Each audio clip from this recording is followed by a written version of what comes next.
सभी को जय भीम, नवोदय। आज हम बाबा साहब अम्बेडकर द्वारा बहुजन समाज को दिए गए अपने संदेश का भाग 2 का वाचन करेंगे।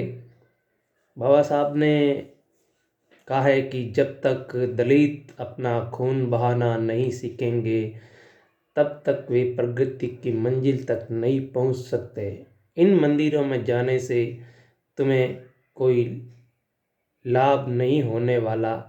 गुलामी की मुक्ति के लिए सत्ता के मंदिर यानी संसद, पार्लियामेंट और विधानसभाओं पर अधिकार करो। अपने भले के लिए तुम्हें खुद संघर्ष करना होगा, कोई दूसरा तुम्हारा भला करने नहीं आएगा। मेरा इन पढ़े लिखे लोगों से कहना है, जो मेरे परिश्रम के द्वारा दिलाए गए अधिकारों के बल पर पढ़ लिख कर सरकारी नौकरियों में ऊंचे ऊंचे पदों पर पहुंचेंगे, वहां जाकर अपने गरीब समाज को भूल मत जाना। अपनी मेहनत की कमाई में से 10% धन गरीब समाज को गुलामी से मुक्ति दिलाने में खर्च करना। आपने जो कुछ खोया है दूसरों ने पाया है। आपका निराधार दूसरों के सम्मान का कारण है। आपके पास न जोतने को जमीन है न रहने को घर, क्योंकि वह सब दूसरों ने हथिया लिया है। आपको सरकारी नौकरियां नहीं मिलती क्योंकि इस पर दूसरों का एकाधिकार है। भाग्य पर भरोसा मत रखो, अपनी शक्ति में विश्वास रखो। डॉक्टर अंबेडकर का राष्ट्र प्रेम गरीबों तथा दलितों के उत्थान के साथ प्रारंभ हुआ। वे उनकी समानता तथा अधिकारों के लिए लड़े। उनका राष्ट्र प्रेम केवल उपनिवेशवाद की समाप्ति तक ही सीमित नहीं था, वे प्रत्येक व्यक्ति के लिए स्वतंत्रता चाहते थे। उनके अनुसार समानता व स्वतंत्रता के बिना लोकतंत्र समानता, संप्रभुता, तानाशाही की ओर ले जाती है। डॉक्टर अंबेडकर ने सभी भारतीयों से अपील की कि परस्परम जातिगत भेदभावों को भुलाकर हमें संगठित रहना चाहिए।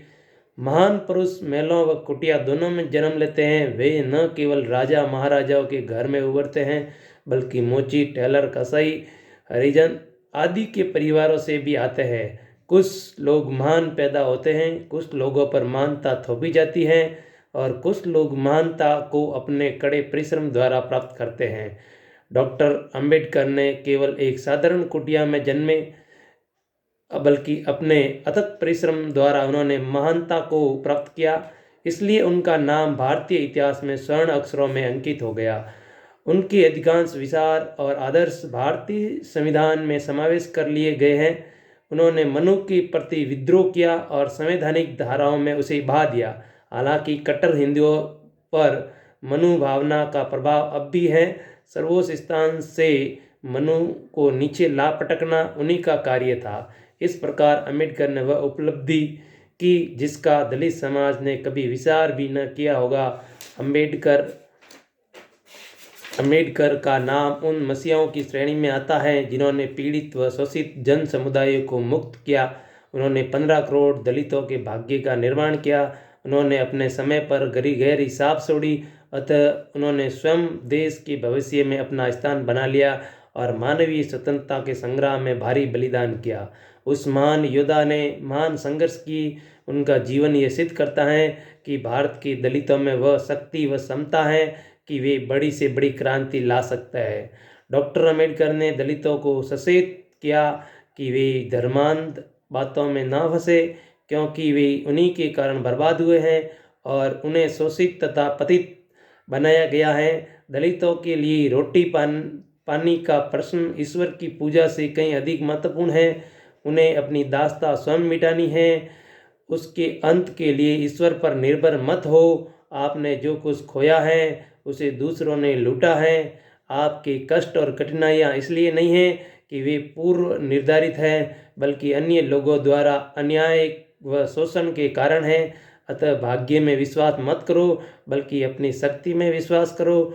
डॉक्टर अंबेडकर ने दलितों से कहा कि वे अधिकारों के लिए संघर्ष जारी रखें और उन बुराइयों का त्याग दें जिससे वे बर्बाद हुए हैं, जिनके कारण अन्य चालाक लोग उन्हें ठगते हैं और पतन की ओर ढकेलते हैं।